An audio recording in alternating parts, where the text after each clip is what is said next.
내 안의 잠재력을 200% 끌어올리는 마인드셋. 마지막 몰입. 짐 퀵 지음 김미정 옮김.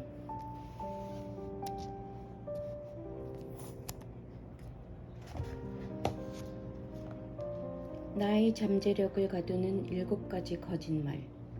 당신은 거짓말을 듣고 있다. 그것도 끊임없이.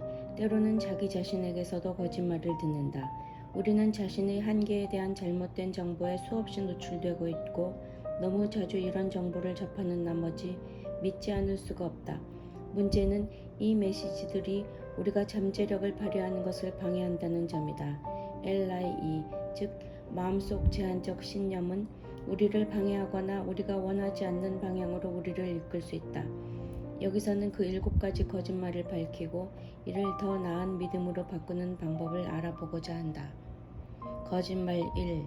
지능은 타고나는 것이다.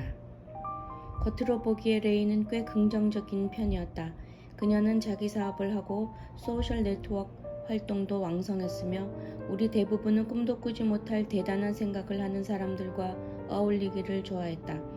그러나 딸을 낳고서는 자신이 생각했던 만큼 긍정적이지 않다는 사실을 깨달았다.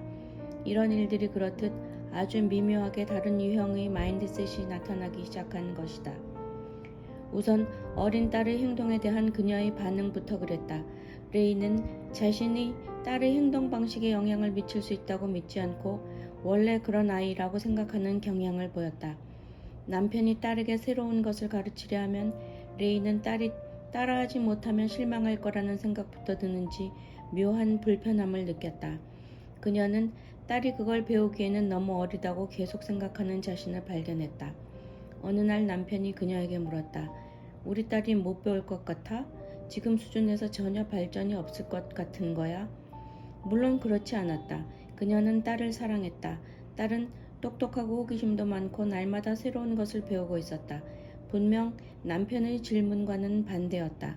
그런데도 레이는 내면 깊은 곳에서 아니 그게 그 아이 모습이야 라고 속삭이는 목소리를 들었다. 그녀는 딸의 지능에 대한 고정된 마인드셋과 씨름하고 있었던 것이다. 이런 신념은 매우 미묘하다. 우리는 대부분 자신의 한계나 남들이 가지고 있다고 믿는 한계를 의식적으로 생각하며 살지 않는다. 그러나 우리 행복에 깊은 영향을 미치는 곳, 즉 직장, 가정생활, 자녀와의 관계에서 이런 신념이 슬그머니 나온다. 문제는 우리가 개선할 수 없다고 믿는다면 실제로 개선할 수 없다는 점이다. 애초에 달성할 수 있다는 믿음이 없을 때 뭔가를 달성하기란 극히 어렵다. 스탠퍼드 대학교의 심리학 교수 캐럴 드웩은 고정형 마인드셋과 성장형 마인드셋의 차이를 다음과 같이 설명한다. 고정형 마인드셋을 지닌 학생들은 자신의 기본 능력, 지능, 재능은 그냥 정해진 특성이라고 믿는다. 그들은 일정량의 특성을 보유하고 있고 바뀌지 않는다고 생각하므로 항상 똑똑해 보이고 절대 멍청해 보이지 않는 것이 그들의 목표가 된다. 반면에 성장형 마인드셋을 지닌 학생들은 자신의 재능과 능력이 노력과 좋은 가르침, 끈기를 통해 발전할 수 있음을 안다. 물론 모든 사람이 똑같다거나 누구나 아인슈타인이 될 수 있다고 생각하지는 않지만 노력하면 더 똑똑해질 수 있다고 믿는다. 레이처럼 우리 역시 자신이 고정형 마인드셋을 가졌는지 혹은 성장형 마인드셋을 가졌는지 일부러 생각하지는 않는다. 대부분은 의식도 못한 채 자신의 가족과 똑같은 방식으로 계속 사고해왔다. 이렇게나 미묘한 만큼 둘 중 어느 마인드셋을 선택하느냐는 삶에 접근하는 방식에 깊은 영향을 미친다. 고정형 마인드셋으로 보면 상황은 원래 그런 것이며 우리는 이를 바꿀 힘이 없다. 성장형 마인드셋으로 보면 우리는 무엇이든 개선할 능력이 있다. 레이가 아주 미세한 정도라도 딸이 개선되거나 성장할 수 없다고 생각한다면 딸을 가르치는 대신 무엇을 할까? 아마 달래거나 타임아웃 주기, 주의를 딴 데로 돌리기 등 몇 가지가 있을 것이다. 이 모든 방법은 그 순간의 스트레스를 완화시키는 효과는 있지만 아이의 성장에 도움을 주지는 않는다. 마찬가지로 성인인 우리가 학습할 능력이 없다고 믿는다면 우리가 알고자 하거나 알아야 할 것들을 배우는 대신 무엇을 하게 될까? 아마도 배울 필요가 없다고 말하거나 핑계를 대거나 다른 사람 또는 상황을 탓하고 나서 기분이 좋아질 일로 주의를 돌릴 것이다. 이 제한적 신념은 당신이 기억하지 못하는 요인이나 어린 시절의 기원을 두고 있을 것이다. 그리고 이는 지능에 대한 당신의 시각과 학습 능력에 깊은 영향을 미친다. 1900년대 초 어떤 학생들이 학교에서 어려움을 겪을지 예측하기 위해 지능지수와 지능검사가 고안되었다. 프랑스의 심리학자 알프레드 비네와 그의 제자 테오도르 시몽을 포함한 과학자들은 프랑스 정부의 의뢰로 지능을 측정하는 검사지를 최초로 고안했다. 그들은 피검자의 나이를 고려한 검사지를 고안해냈으며 이것이 다른 언어와 문화로도 쉽게 번역될 수 있다는 사실로 찬사를 받았다.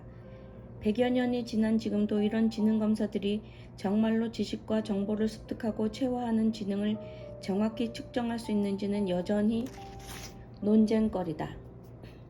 흥미롭게도 빈의 본인은 자신의 검사지가 창의성이나 정서 지능을 측정하지 못한다는 이유로 검사지가 사용되는 방식에 불만을 가졌다. 게다가 우리는 대부분 지능지수에 과도한 비중을 두는 게 사실이다. 흔히 IQ가 지능을 반영하는 고정지수라고 생각하는 경향이 있지만 이는 사실이 아니다. IQ 검사는 타고난 지능이 아니라 현재의 학업 능력을 측정하는 방법이다. 오늘날까지도 IQ 검사는 창의성이나 실용 지능은 물론 정서 지능도 측정하지 못한다. 그런데 이 세 가지 모두 직장에서나 생활에서나 점점 더 중요해지고 있다. 지능지수와 배우는 능력은 다르다는 사실을 기억해야 한다. 아일랜드 국립대학교의 브라이언 로슈는 IQ가 평생 변하지 않는다고 주장하는 사람들은 사실 비교적 안정적인 IQ 검사 점수를 말하는 것이지 계속 높아지는 지적 능력 수준을 말하는 게 아니다 라고 지적했다. 데이비드 쉔크는 우리 안의 천재성에서 이 생각을 더 발전시켰다. 그는 모든 사람의 천재적 능력, 적어도 탁월해질 잠재력을 가지고 있다고 주장한다. 하지만 우리는 천재거나 아니거나 재능이 있거나 없거나 둘 중 하나라고 믿는다. 그런 이유는 우리 자신의 삶을 통제할 책임에서 벗어나게 해주기 때문이다. 타고난 재능과 한계에 대한 믿음은 마음을 훨씬 가볍게 해준다. 당신이 훌륭한 오페라 가수가 아닌 이유는 그럴 능력이 없고 그냥 그렇게 태어났을 뿐인 게 되니 말이다. 재능이 타고나는 것이라는 생각은 세상을 감당하기 쉽게 더 편안하게 만든다. 기대에 대한 부담을 덜어준다. 하지만 지능은 변하기 쉬울 뿐 아니라 성장형 마인드셋을 기르는 능력에 좌우된다. 지금부터 자신의 태도를 살펴보자. 자신이 말하는 방식을 들어보자. 고정형 마인드셋은 보통 말에서 드러난다. 어쩌면 당신은 나는 책을 잘 못 읽어 라고 스스로에게 말하고 있을지도 모른다. 이런 진술은 스스로 독서 능력이 나아질 수 없다고 믿고 있음을 반영한다. 이제는 이건 내가 아직은 잘 못해 라고 말해보라. 당신이 개선하고 싶은 모든 일에 이런 말의 변화를 시도해보자. 지능지수가 당신의 미래를 결정하지 않는다. 무엇을 배우고 달성할 수 있는지도 결정하지 않는다. 당신의 교육과 미래를 당신 손 안으로 가져오도록 하라. 진실. 지능지수는 당신이 얼마나 똑똑한지가 아니라 어떻게 똑똑한지 알려준다. 지능에는 여러 종류가 있는데 이에 대해서는 나중에 자세히 설명할 것이다. 지능은 태도와 행동의 조합이며 상황에 따라 달라진다. 새로운 신념. 지능은 유동적이다. 거짓말 2. 우리는 뇌의 10%만 쓴다.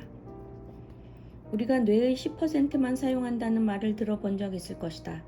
아마 교실에서 처음으로 들었거나 친구에게서 들었거나 다큐멘터리, TV쇼, 영화에서 들은 사람도 있을 것이다.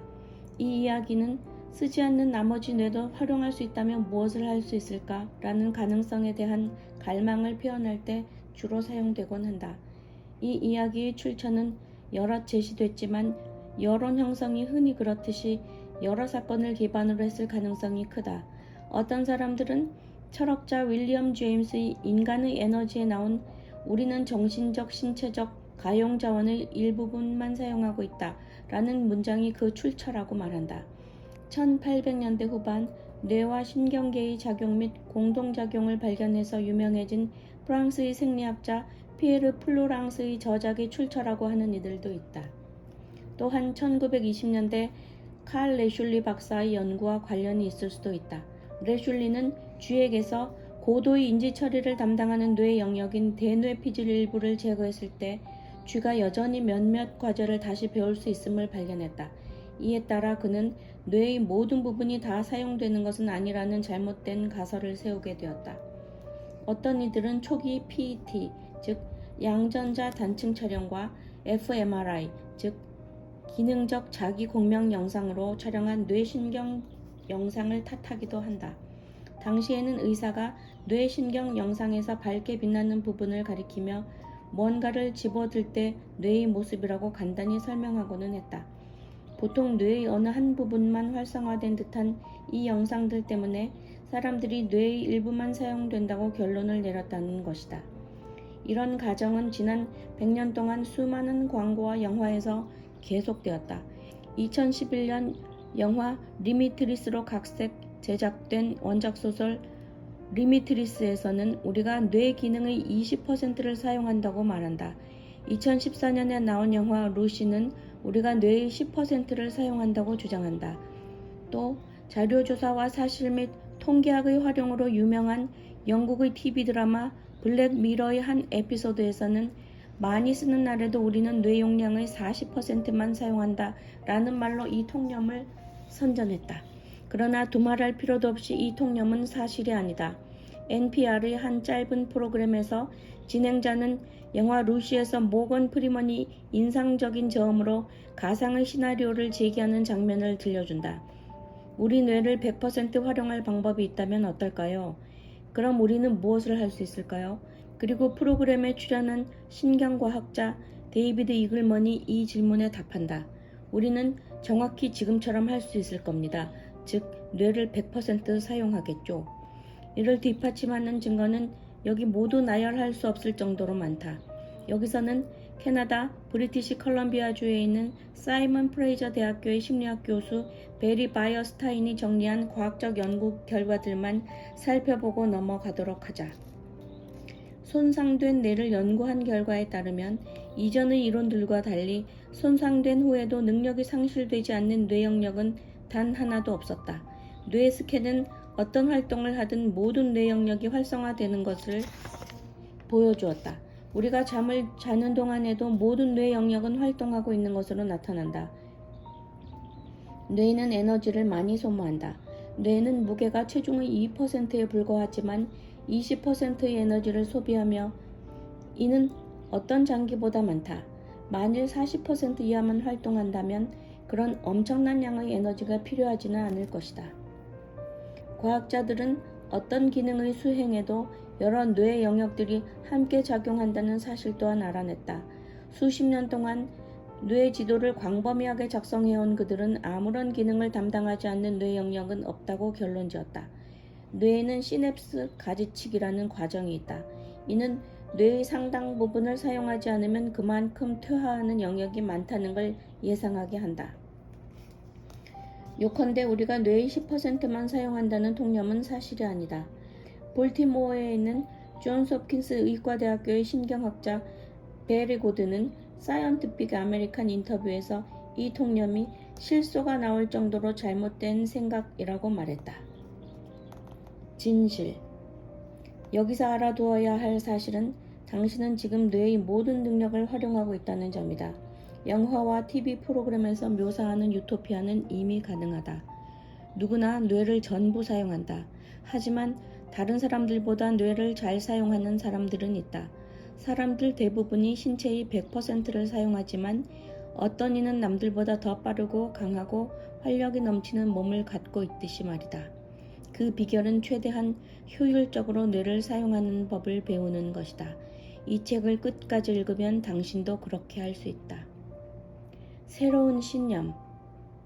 나는 뇌 전부를 최고로 잘 사용하는 방법을 배울 것이다.